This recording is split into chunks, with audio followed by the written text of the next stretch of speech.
Hello everyone, myself Dr. Chemistry faculty Manan sir from Vidya Mandir classes in collaboration with Saraswat International Academy, Vapi.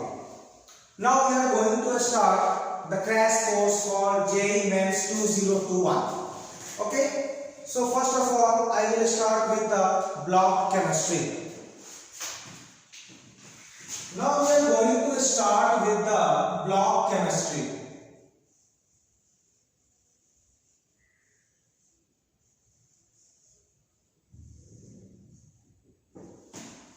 Now, which topic we have to study in block chemistry is that the first one is your S block, second one is your P block, third one is your D block, and last is your F block. So these are the four blocks which we will study in the chapter block chemistry. Okay, so I am going to start with the S block, then P block, then D block, and then F block. Now I am going to start the very first topic, that is your S block. Fine. Okay, if I am going to focus on S block, the two group elements, that is group 1 and group 2, they are known as S block elements. Means I said about two group.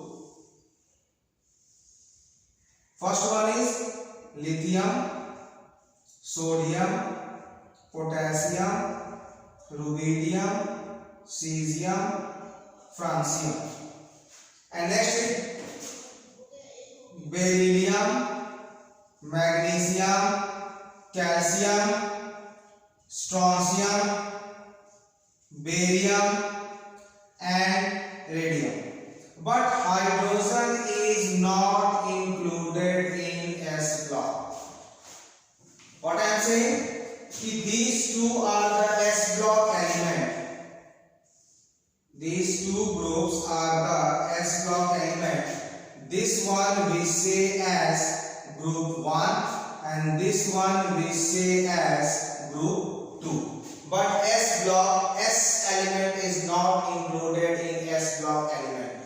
So this is the group 1, this is the group 2, they both are known as S block element. First one. Second, this S block element we also say as alkali metal. This S block element we also say as alkali metal, and this group 2 element we also say as alkaline earth metal. We also say this as alkaline earth metal. Clear? Now we are going to focus about its properties. Now the first property we are going to focus, that is your general electronic configuration. General electronic configuration.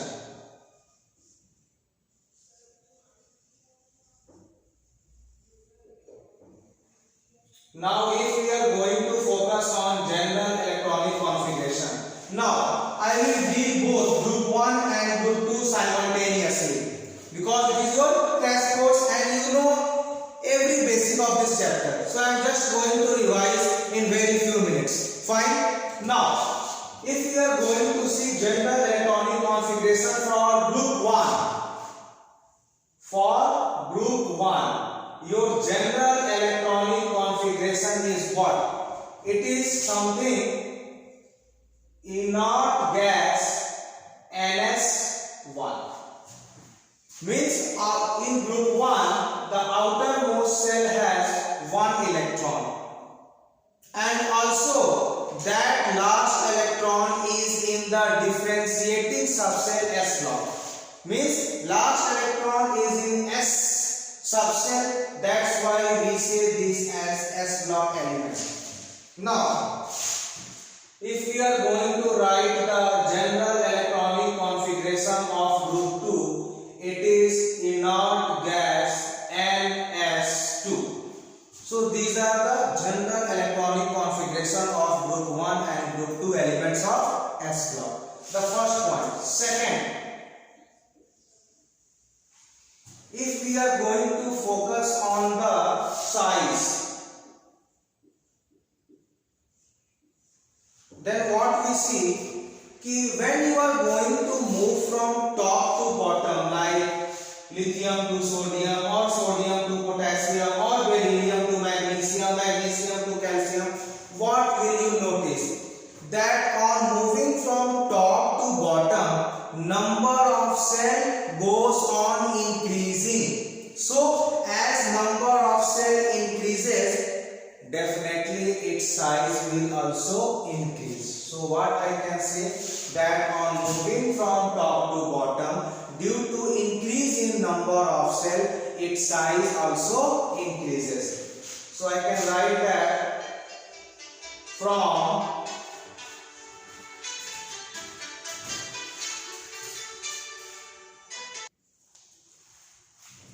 so what we will say that the size from moving top to bottom, size increases due to increasing number of cells. Third point, we are going to focus on ionization energy. Ionization energy. Now, what do you mean by ionization energy? It is the minimum energy required. What I am saying? It is the minimum energy required to remove the electron from the outermost cell of an isolated gaseous atom. Therefore, if we are going to focus on this topic, okay, so what we see here कि जैसे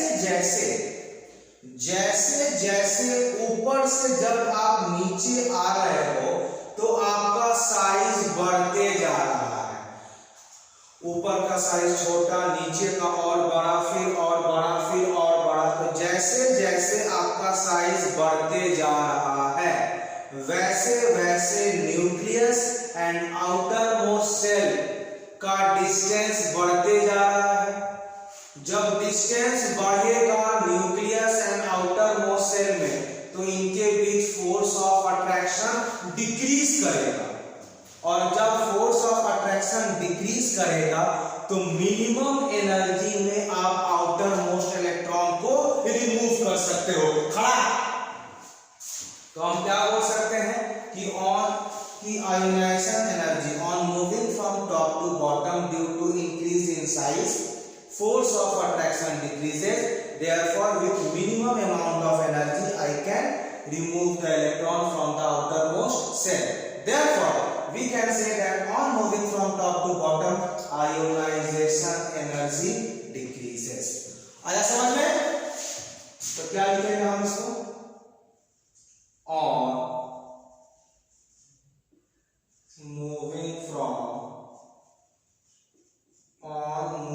from top to bottom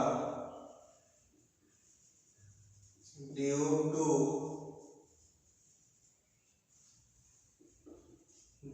to increase in size, distance between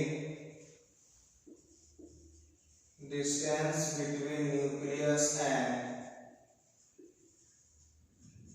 outermost cell increases. As a result,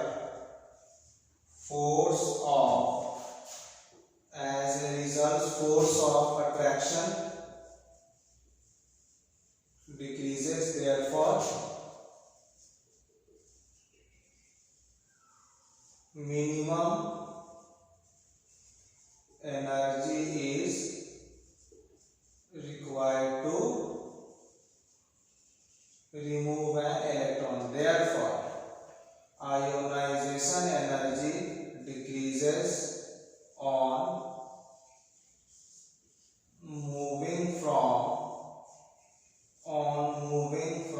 top to bottom.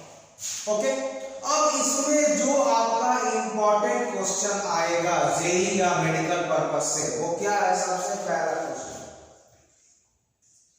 Ionisation energy 1 of group 1 element and ionization energy 1 of group 2 element. ये है question, बोला गया है which one is greater, which one is greater, पहला question आता है ये। दूसरा question, ionization energy 2 of group 1 and ionization energy 2 of group 2, कह रहा है which one is greater, which one is greater। ये क्वेश्चन आपके एग्जाम के लिए बहुत ही इंपॉर्टेंट है। ट्राई कीजिए, क्या होगा? ट्राई करना है वीडियो पॉज करके, ठीक है? ट्राई करो, क्या होगा? क्या इसका आंसर होगा? I1 of group 1 and I1 of group 2, which one is greater? ये वेरी इंपॉर्टेंट क्वेश्चन, बस केवल कॉन्सेप्ट पर ध्यान देना है। हमें पता है क्या कि ग्रुप 1 का जो जनरल इलेक्ट्रॉनिक कॉन्फ़िगरेशन होता है, ये होता है आपका इनर्ट गैस NS1, और जो आपका ग्रुप 2 का होता है इलेक्ट्रॉनिक कॉन्फ़िगरेशन, ये होता है आपका इनर्ट गैस NS2। मतलब जो ग्रुप 1 का एलिमेंट है, ये आपको इमीडिएट, जो ग्रुप 1 का एलिमेंट है, चाहे इमीडिएट हमारा एक इलेक्ट्रॉन यहां से लॉस हो जाए ताकि हम इनर्ट गैस कॉन्फ़िगरेशन को अचीव कर ले, लेकिन ग्रुप 2 वाला एक लॉस करने के बाद भी इसके पास स्टिल एक इलेक्ट्रॉन है, देख रहे हो? लेकिन ये तो फटाफट लॉस करेगा क्योंकि इसको इनर्ट गैस बनना है। हर लोग चाहता है हम स्टेबल रहे, यानी IE1 को मिनिमम एनर्जी लगेगा क्योंकि वो चाहता है फटाफट लॉस करो ताकि हम इनर्ट गैस बन जाए, और IE1 ग्रुप 2 का ज्यादा होगा। तो पहला केस में जो हमारा इसका ऑर्डर होगा वो ये होगा। अगर यही हम दूसरी की बात कर रहे हैं तो IE1 मतलब एक इलेक्ट्रॉन हटने के बाद, IE2 दिया है ना, मतलब एक हटने के बाद, तो जब IE2 की बात की है तो IE1 में इसका इलेक्ट्रॉनिक कॉन्फ़िगरेशन इनर्ट गैस है, और IE1 में ग्रुप 2 का electronic configuration inert gas NS1 है। अब देखो क्या देख रहे हो आप? ये देख रहे हो कि ये वाला ऑलरेडी स्टेबल फॉर्म में है। अब अगर आप यहां से इलेक्ट्रॉन निकालते हो, it requires large amount of energy, अरे हाँ कि ना? लेकिन ये तो चाहेगा कि हम फटाफट लॉस कर दें ताकि हम इनर्ट गैस बन जाए।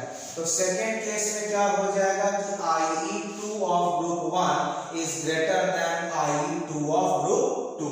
क्या ये दोनों क्वेश्चन आपको समझ में आया कि नहीं आया? समझ में?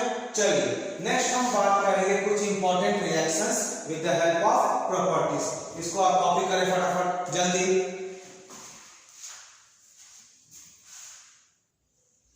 नेक्स्ट हम जा रहे हैं बात करने, ये कुछ general properties of S block elements. these are the general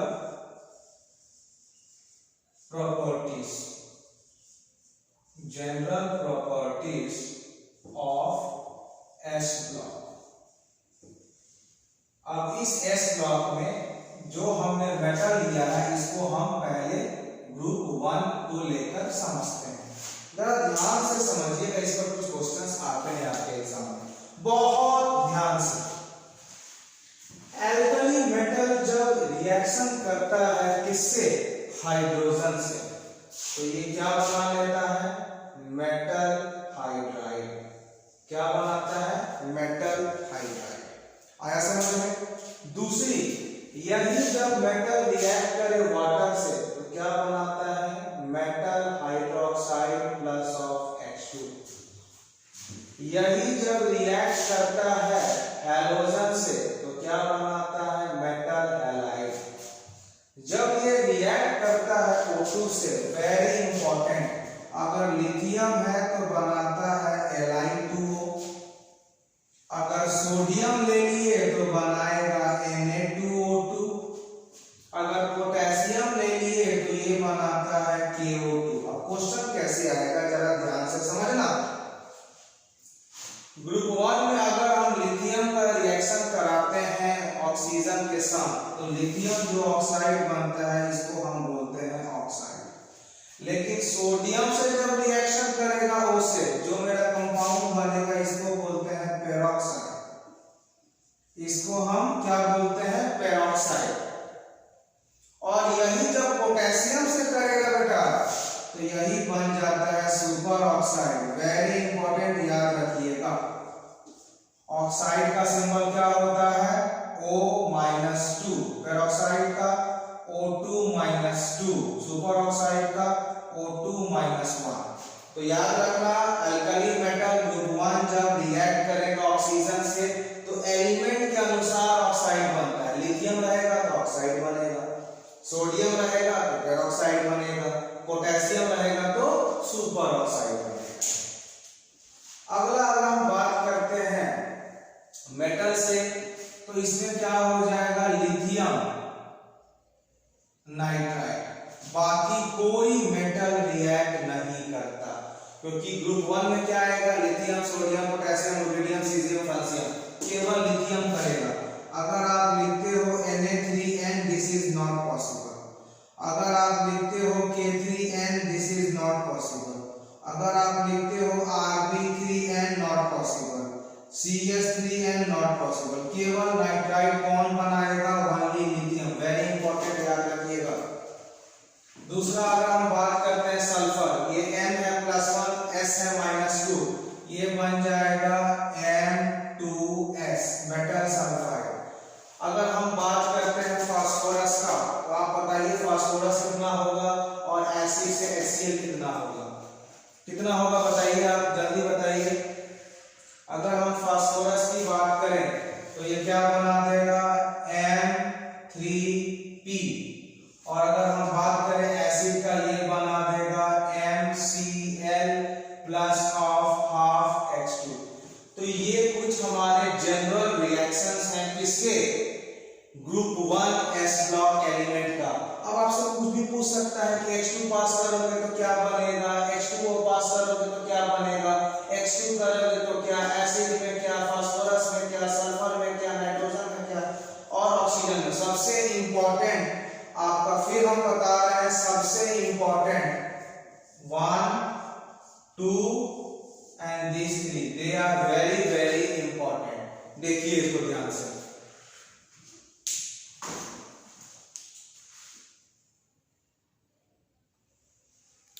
इसमें ये पूरा आपने कॉपी कर लिया। अब देखो इसमें आपका एक और कभी कभी क्या करेगा, कभी कभी यहां से आपको बोल दे कि हम वाटर पास कर दिए तो क्या होगा? अरे कोई बात नहीं है, वाटर पास करोगे मेटल है बना देगा ऑक्साइड MOH, और साथ में क्या निकाल देगा? हाफ H2 निकाल देगा। तो ये हमारा पूरा का पूरा क्या हो गया? जनरल प्रॉपर्टीज किसका? Group 1 element. अब इसमें कुछ और इंपॉर्टेंट रिएक्शन है जो आपको आना चाहिए। जैसे मान लीजिए अगर हमने लिथियम ऑक्साइड को जब हमने पास किया वाटर से, ये चुपचाप क्या बनाता है? Lithium hydroxide. दूसरा, सोडियम ऑक्साइड नहीं बनाता है, सोडियम क्या बनाता है? पेरोक्साइड। तो जब आप यहाँ पर Na2O2 का जब आपने रिएक्शन करवा दिया H2O से तो ये आपका बन गया NaOH plus of H2O2। Next अगर हम बात करें पोटेशियम, ये बनाता है सुपर ऑक्साइड KO2 जब हम रिएक्ट कर दिए H2O से तो ये क्या बनेगा KOH plus of H2O plus of O2। अब देखिए ये कुछ इंपॉर्टेंट रिएक्शंस हैं, प्रैक्टिस से याद रहेगा, कोई मैकेनिज्म नहीं है। देखिए लिथियम ऑक्साइड है तो ये बना दिया लिथियम हाइड्रोक्साइड, सोडियम पेरोक्साइड है तो यहां भी बना दिया हाइड्रोजन पेरोक्साइड। याद रखिएगा कि सोडियम पेरोक्साइड जब रिएक्ट करेगा पानी से तो ये भी बनाएगा हाइड्रोजन पेरोक्साइड, याद करने का तरीका। और ये सुपर ऑक्साइड तो ये बना देगा H2O प्लस O2। बाकी ऑक्साइड तो सब में कॉमन है। आया समझ में? कॉपी कीजिए इसको फटाफट।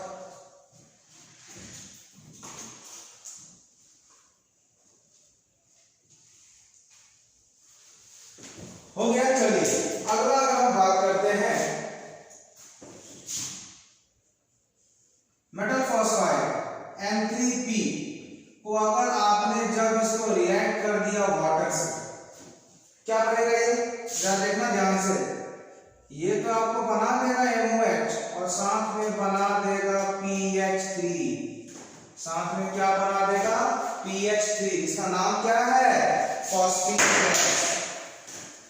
क्या नाम है इसका, इसका नाम है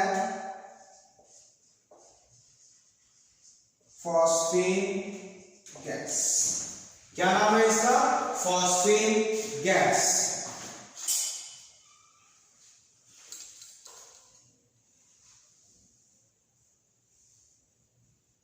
अब इसमें पूछ सकते हैं आपसे कि जो आपका फॉस्फिन गैस है इसका नेचर क्या है, स्मेल कैसा है। तो क्या होता है ये जो आपका फॉस्फिन गैस है बेटा, ये आपका होता है कलरलेस। ये आपको क्या है, कलरलेस है। उसके बाद स्मेल इज लाइक रॉटन फिश, जो इसका खुशबू है वो रॉटन फिश के जैसा होता है। तो कभी आपके एग्जाम में क्वेश्चन आ जाए कि ये gas is having a रॉटन smell is like रॉटन fish, identify the gas, क्या होगा PH3 फॉस्फिन गैस। तो ये हमारे कुछ प्रॉपर्टीज रिएक्शंस किसके हैं, ग्रुप 1 एलिमेंट का। आया समझ में? कॉपी कीजिए फास्ट इसको, अगर समय कम है तो आप इसका स्क्रीनशॉट भी ले सकते हो। फास्ट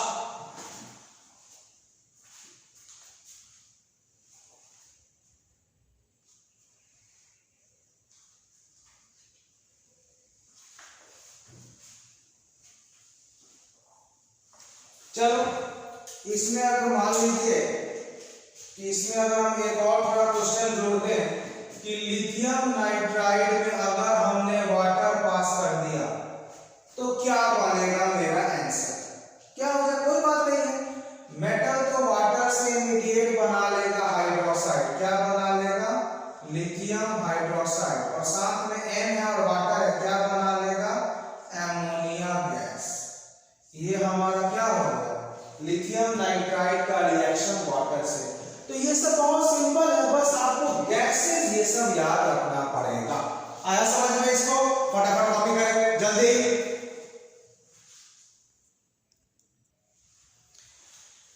तो प्रॉपर्टी 1 के खत्म होने के बाद अब हम जा रहे हैं बात करने properties of group 2। Next we are going to focus on properties of group 2 element S block. देखिए कुछ रिएक्शंस हैं, जैसे ये बता रहा है कि ये जो आपने मेटल M लिया है, ठीक है, it can be either beryllium, magnesium, calcium, strontium, beryllium. तो जब आपने मेटल नाइट्रेट की जब आपने रिएक्शन किया तो ये क्या बन गया आपको metal hydroxide plus NO2 gas plus O2। Very very important. दूसरा हम बात कर रहे हैं जब हमने अल्कलाइन अर्थ मेटल लिया, मतलब ग्रुप 2 का, जब हमने इसका रिएक्शन किया वाटर से, सिंपल क्या बन गया metal hydroxide with the release of H2 gas. अरे हाँ कि ना। दूसरा जब हमने रिएक्ट किया हाइड्रोजन से तो क्या बन गया NH2, और जब इसको हमने पास किया वाटर फिर से वही बन गया metal hydroxide with the release of H2 gas. हमने जब O2 से पास किया तो केवल बेरियम ही ऐसा है जो क्या बनाता है, पेरोक्साइड। रेस्ट सारा एलिमेंट बेरिलियम, मैग्नीशियम, कैल्शियम से सारे के सारे क्या बनाएंगे, ऑक्साइड। केवल बेरियम को छोड़ के, बेरियम क्या बनाता है, peroxide. Very very important question आता है कि when barium reacts with O2 what is form, oxide, super oxide, peroxide. क्या बनाएगा, पेरोक्साइड। जब रिएक्ट करता है सल्फर से तो बनाता है मेटल सल्फाइड। जब रिएक्ट किया नाइट्रोजन से बनाता है मेटल नाइट्राइड प्लस। जब आपने पानी पास किया बनेगा metal hydroxide with the release of ammonia gas. जब आपने फास्फोरस पास किया मेटल फॉस्फाइड, जब वाटर पास किया क्या बना, phosphine gas with the passage of metal hydroxide. जब आपने एसिड पास किया तो क्या बना, metal chloride with the pass of H2 gas. जब आपने हैलोजन पास किया क्या बना, मेटल हैलाइड। तो ये कुछ आपके सिंपल रिएक्शन है। जो सबसे इंपॉर्टेंट आपका एक O2 वाला है, एक N2 और एक P4। Very important. N2 में क्या है, क्योंकि अमोनिया गैस निकलता है। P4 में क्या है, क्योंकि फॉस्फीन गैस निकलता है। और O2 में क्या है, पेरोक्साइड बनता है। वेरी इंपॉर्टेंट, ध्यान दीजिएगा। अगला हम बात करते हैं, कुछ एक्सेप्शन है। जैसे जो बेरिलियम है, बेरिलियम रिएक्ट करता है बेस से। क्यों भाई, आपको तो पहले सिखाए थे, जनाब अली ने बेकार गाया पंजाबी सॉन्ग। बेरिलियम एम्फोटेरिक है, मतलब ये एसिड एंड बेस दोनों से रिएक्ट कर सकता है, इसीलिए ये रिएक्शन पॉसिबल है। नहीं तो जनरली मेटल्स क्या बनाते हैं, हाइड्रोक्साइड बेस। बेस और बेस आपस में रिएक्शन नहीं कर सकता, लेकिन बेरिलियम के एम्फोटेरिक होने के कारण ये एसिड और बेस दोनों से रिएक्ट करता है।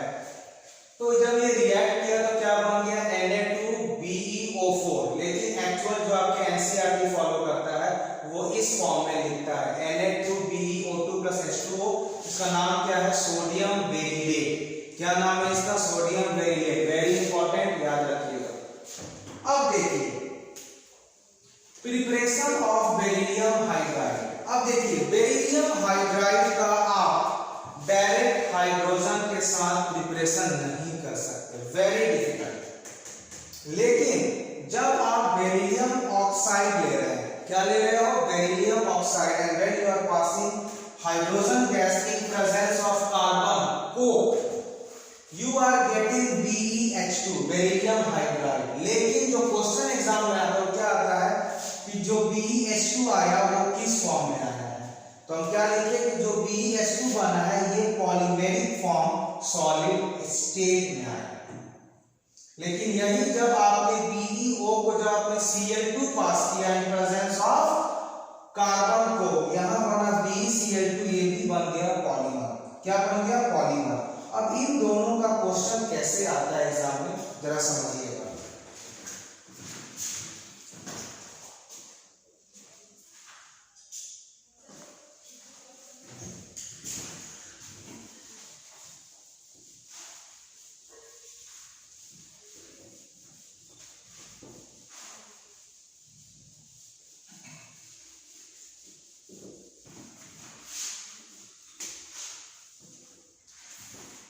देखिए अब जैसे मान लीजिए ये आपको दे दिया BeH2 और साफ लिखा है ये पॉलीमर में है, तो पॉलीमर तो इसका ऐसे ही बनेगा BeH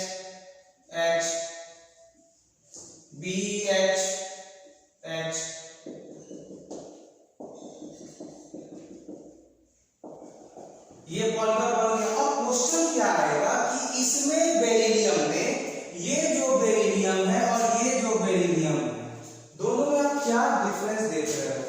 देखो ये जो बेरिलियम है इसका हाइब्रिड कितना है, क्वेश्चन आता है। ये हम देख रहे हैं केवल 2 सिग्मा बॉन्ड है, कोई लोन पेयर नहीं है। इसका हाइब्रिड आ गया Sp, इसका शेप आ गया लीनियर। पहला तो क्वेश्चन ये आता है। दूसरा बोलेगा कि भैया इसमें, वो क्या बोलेगा, इसमें number of centre dash number of electrons. अब आप क्या देख रहे हो, अगर हम बेरिलियम की बात करें कि बेरिलियम हाइड्रोजन बेरिलियम, अगर हम ये देखिए हम किसको ले रहे हैं, जरा ध्यान से देखना। बेरिलियम, हाइड्रोजन एंड बेरिलियम की हम बात कर रहे हैं, तो हम कहेंगे इसमें कितना सेंटर और कितना इलेक्ट्रॉन है। तो अब जब सेंटर में क्या होता है, कितने एलिमेंट्स बॉन्डिंग में पार्ट ले रहे हैं, 1 2 3, तो यहां 3 हो गया।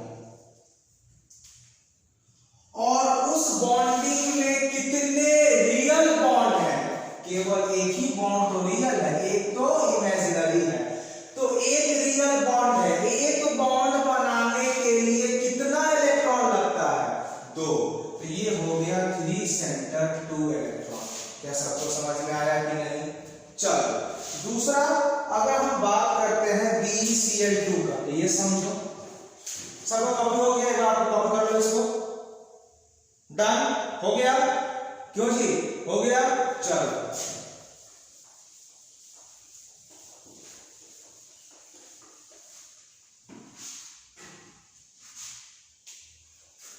दूसरा, अगर हम बात करते हैं BeCl2, ये भी पॉलीमर में है, तो ये कैसे बनेगा, देखो BeCl Cl, BeCl Cl, BeCl Cl, BeCl Cl।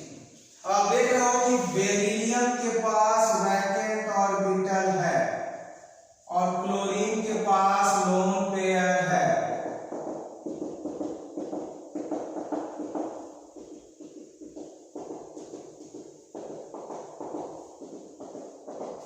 क्या करेगा ये अपना लोन पेयर, इसको डोनेट करेगा, ये इसको करेगा, ये इसको करेगा, करेगा, ये वाला इसको करेगा, ये वाला इसको करेगा, ये वाला इसको करेगा, and it will go on increasing, it will go on increasing. अब हमारा ये है क्वेश्चन क्या है, ध्यान से देखिएगा, जब हमारा बेरिलियम इस फॉर्म से पॉलीमर फॉर्म में आया, what is the change in hybrid? बहुत सिंपल क्वेश्चन। अगर हम बात करते हैं BeCl2, इसमें कितना होगा, बेरिलियम केवल 2 ही तो बॉन्ड बनाया है, तो इस बेरिलियम का हाइब्रिड हो गया sp और इसका शेप हो गया लीनियर। क्लियर? लेकिन अगर इसमें हम बात करें, अगर ये बेरिलियम है तो ये 1 2 3 4, ये बेरिलियम 4 बॉन्ड बनाया, कोई लोन पेयर नहीं, यानी इस केस में इसका हाइब्रिड हो जाएगा sp3। मतलब जब BeCl2 मोनोमर फॉर्म से पॉलीमेरिक फॉर्म में कन्वर्ट होता है, तो इसका हाइब्रिड sp से sp3 हो जाता है। क्या समझ में आया कि नहीं? चलिए अगला क्वेश्चन हमें क्या बताना है इसमें, कि अगर हम ये वाला बेरिलियम की बात करते हैं, ठीक है, अब देखिए हम बात करते हैं कि ये वाला अगर हमने पूरा एक ग्रुप ले लिया, ध्यान से देखना, ये वाला अगर हमने पूरा एक ग्रुप ले लिया, हम पूछेंगे number of centre comma number of electrons. तो नंबर ऑफ सेंटर का मतलब क्या हुआ, कितना एलिमेंट बॉन्ड में पार्ट ले रहा है, कितना है, 1 2 3, 3 एलिमेंट हैं जो बॉन्ड में पार्ट ले रहा है, और इन तीनों के बीच में कितना रियल बॉन्ड बन रहा है, 1 2 रियल बॉन्ड बन रहा है। एक बॉन्ड बनने के लिए कितना इलेक्ट्रॉन चाहिए, 2, तो 2 बॉन्ड बनने के लिए कितना चाहिए इलेक्ट्रॉन, 4, तो 3c4। वेरी इंपॉर्टेंट, इस रिएक्शंस के थ्रू आपका वो हाइब्रिडाइजेशन को चेक करेगा। आया समझ में? कॉपी करें इसको, समझ के कॉपी करें, ठीक है, फास्ट।